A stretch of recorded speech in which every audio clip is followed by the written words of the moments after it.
Que o seu dia e a sua semana sejam abençoados. Hoje a gente vai mergulhar no material que, olha, é fascinante. Ele propõe uma releitura de um tema que a gente acha que conhece bem. Estamos com trechos da conclusão e do apêndice do livro Boas Novas de Grande Alegria, do John Piper. E a nossa missão aqui, basicamente, é explorar duas ideias centrais que o autor defende. A primeira é uma visão, eu diria, um tanto radical sobre a humildade. Ele a coloca como o verdadeiro epicentro do Natal. E a segunda, que eu achei ainda mais provocadora, é a ideia de que a vinda de Cristo representa a passagem de séculos de sombras religiosas para uma realidade concreta. Exatamente. E o mais interessante é que, à primeira vista, esses dois conceitos, né, humildade e essa transição de sombra para a realidade, eles podem parecer meio desconectados, mas ao longo da nossa conversa a gente vai ver como o autor amarra uma coisa na outra de um jeito que força a gente a repensar o que de fato se celebra. Não é sobre os enfeites, sabe? É sobre a arquitetura da fé. Isso, a arquitetura fundamental da fé que está sendo apresentada ali. Perfeito. Então vamos começar por essa ideia da humildade. O autor ele não rodeia. Ele afirma que o texto de Natal favorito dele em toda a Bíblia é um que foca quase que exclusivamente nisso. Ele até abre com uma citação de outro autor, o Tim Keller, que diz que a humildade é uma virtude tímida. Ah, eu adoro essa citação. É ótima, né? No momento em que você diz, eu a tenho, você já a perdeu. Exato. E essa citação é a porta de entrada perfeita para a distinção crucial que o texto faz, e que é talvez o primeiro grande do material.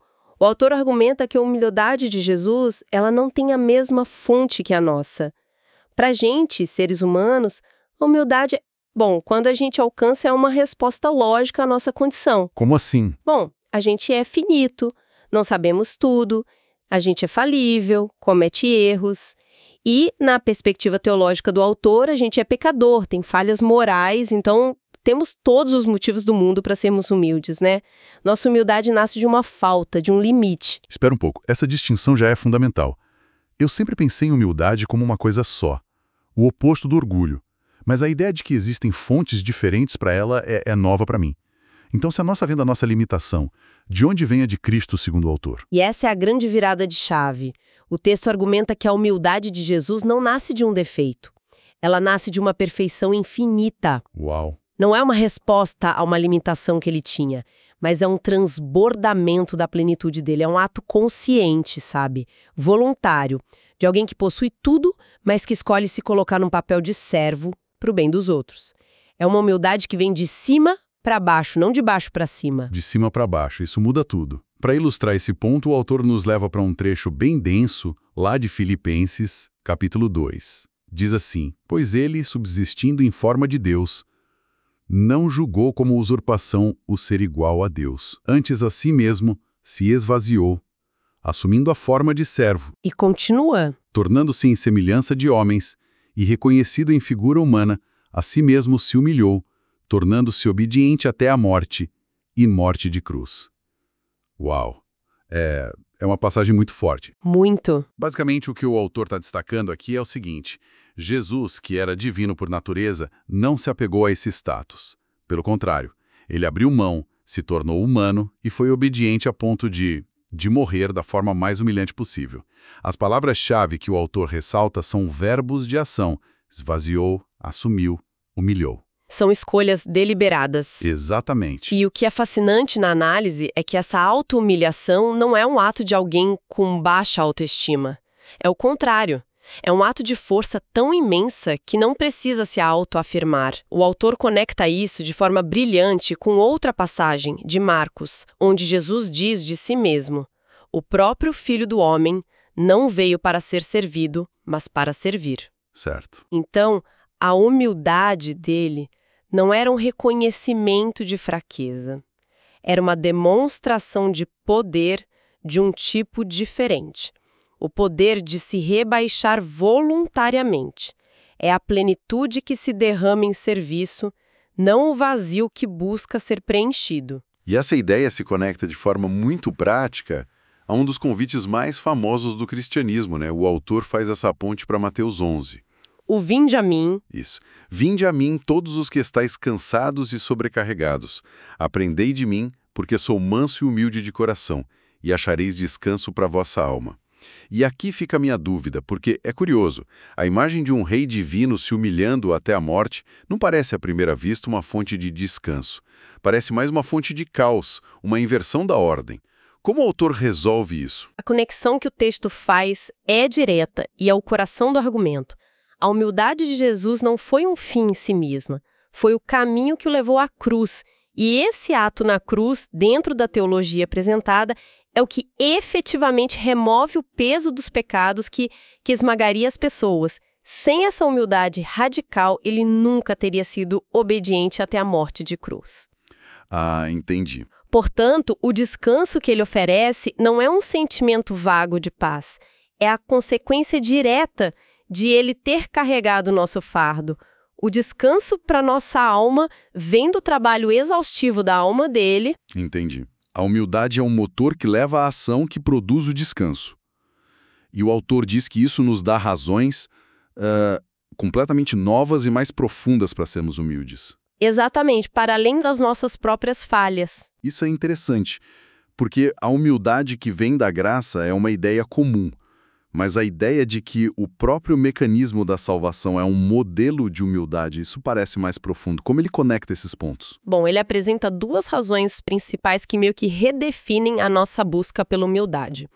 A primeira é que, se a nossa salvação não vem de obras ou méritos, mas é um presente, então qualquer base para arrogância espiritual desmorona, não há do que se gabar. Certo, faz sentido. E a segunda, que para mim é a mais poderosa, é que o próprio modelo da nossa salvação foi o ato supremo de auto-humilhação, de serviço. Então a gente não tem só a nossa finitude para nos manter humildes, a gente tem um exemplo do próprio Deus se esvaziando como projeto da nossa redenção. Então, para fechar este primeiro bloco, o chamado do texto é bem claro. Somos convidados a ter o mesmo sentimento que houve também em Cristo Jesus. Exato. A ideia é nos vestirmos dessa humildade que o autor não descreve como uma mera virtude social, mas como o tecido fundamental da nossa salvação e da nossa paz.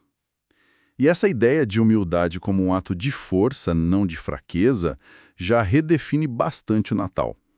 Mas o autor não para por aí. Ele leva essa ideia de redefinição a um nível totalmente novo, né?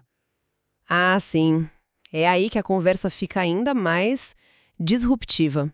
É quando ele fala de séculos de tradição religiosa. Exatamente. É aqui que ele introduz essa metáfora poderosa de sombras e realidade, que está no apêndice do livro.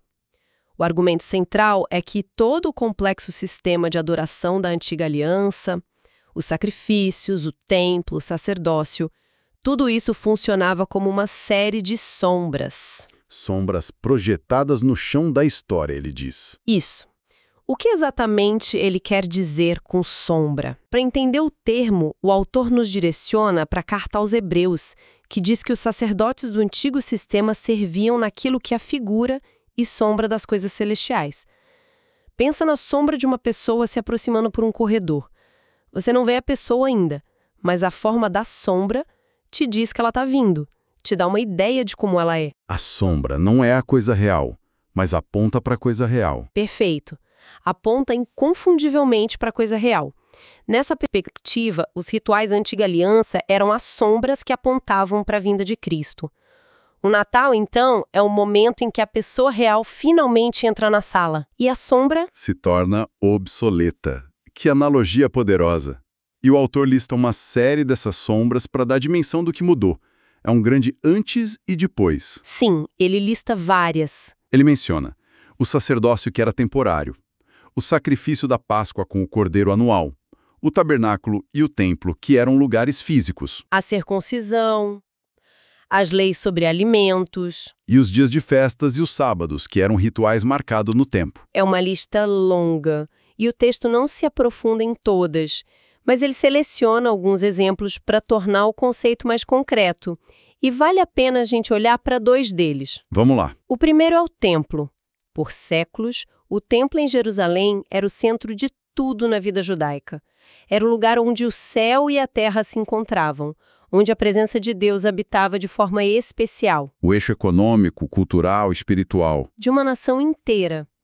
Mas aí o texto cita o Evangelho de João, quando Jesus diz: "Destruí este santuário e em 3 dias o reconstruirei." E o Evangelho explica: ele, porém, se referia ao santuário do seu corpo. Nossa, isso não é só uma mudança teológica. É uma demolição completa da estrutura social e religiosa da época. Total. Dizer para um judeu do primeiro século que o templo, aquela estrutura maciça e sagrada, seria substituído por uma pessoa, era uma afronta. A gente está falando de desmantelar o centro da vida deles. A chegada da realidade não foi uma transição suave. Foi um terremoto. Um terremoto, essa é a palavra perfeita. O ponto de encontro com o divino deixa de ser um lugar físico, um prédio, para se tornar uma pessoa. A geografia da fé é permanentemente alterada. Não é mais sobre ir a um lugar. Exato. É sobre se conectar uma pessoa onde quer que se esteja. E o segundo exemplo que o texto destaca? O Cordeiro Pascal. A Páscoa judaica era a principal festa, celebrando a libertação do Egito. O sacrifício de um cordeiro sem defeito era o ponto central, repetido por séculos, ano após ano. O memorial fundamental da redenção do povo. Isso. Então, o autor cita a primeira carta aos Coríntios, que declara de forma chocante: "Pois também Cristo, nosso Cordeiro Pascal, foi imolado." De novo, a mesma lógica. Um ritual anual repetido, que era uma sombra da libertação, é subitamente declarado como cumprido de forma definitiva, final, em uma única pessoa. Exato.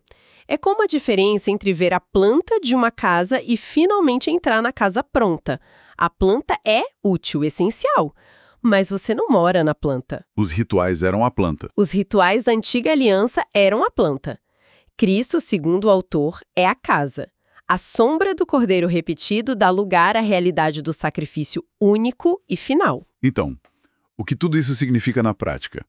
Qual a implicação dessa transição massiva de sombra para a realidade, para quem vive hoje? A síntese do autor é que o significado último do Natal é que a realidade encontra-se em Cristo. O grande chamado, portanto, é para se afastar da sombra e olhar diretamente para a pessoa. Certo. Isso transforma a fé de algo primariamente ritualístico para algo fundamentalmente relacional. As práticas religiosas, ir à igreja, celebrar feriados, seguir regras, não são o fim em si mesmas. Eram os indicadores, os mapas. As sombras. Com a chegada da realidade, a orientação muda. O autor nos desafia a não confundir o mapa com o destino. A adoração não é mais sobre seguir as sombras, mas sobre se relacionar com a realidade. Mas para muita gente a fé ainda é muito ligada a um lugar físico, né? Uma igreja, uma catedral ou a rituais específicos. O autor aborda essa tensão entre a realidade em Cristo e a nossa necessidade humana por sombras físicas, tangíveis. Funcionem como janelas para a realidade e não como paredes que nos impedem de vê-la. Que eles sirvam para apontar para Cristo em vez de se tornarem o foco principal. Em vez de substituir a própria pessoa. Exatamente. Substituindo a própria pessoa quem deveriam honrar. Faz todo sentido. Resumindo os pontos principais da nossa conversa, então. Primeiro, exploramos essa ideia contra-intuitiva da humildade, não como fraqueza, mas como um ato de força e serviço que vem da perfeição. Um esvaziamento voluntário. Que está no coração da história do Natal.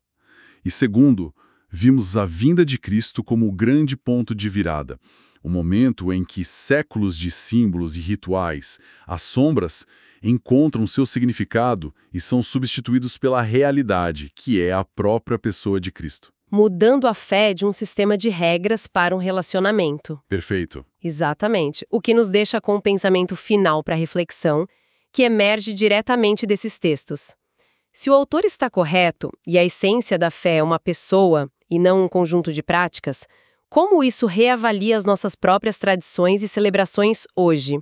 Corremos o risco de, às vezes, nos apegarmos tanto às sombras das nossas celebrações, às comidas, às reuniões, os presentes, até os rituais que repetimos por hábito, que perdemos de vista a realidade para a qual tudo isso deveria apontar. A pergunta que fica é: nossas tradições são janelas ou são paredes? Teremos um novo episódio com mais análises deste mesmo livro em breve. Deus abençoe todos os ouvintes.